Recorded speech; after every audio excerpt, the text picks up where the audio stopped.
غیر اعلان کردہ پالیسی کے مطابق بہبود آبادی کے اقدامات شروع کر دیے، جس کے نتائج نہایت حوصلہ افزا برآمد ہوئے۔ ان نے ایسا انفراسٹرکچر قائم کر دیا ہے، بہبود آبادی والوں کو کام آسان اور سہل ہو گیا، جس کے چیدہ کار خیر کا ذکر کیا جانا ضروری ہے۔ کوئی سڑک سیدھی نہیں بنانی، کوئی شاہراہ اچھے معیاری مٹیریل سے تیار نہیں کی جائے گی،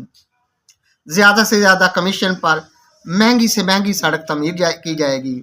پل بنانے کے لیے عالمی معیار کو نظر انداز کر دیا جائے گا، نقشہ جات دیکھنے میں پائیدار اور مکمل ہونے پر بے وقت ہونے چاہیے۔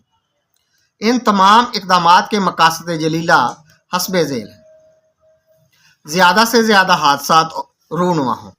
تاکہ زیادہ سے زیادہ لوگ دار فانی سے کوچ کر جائیں۔ اس طرح آبادی کم ہوگی اور بہبود آبادی کا کام آسان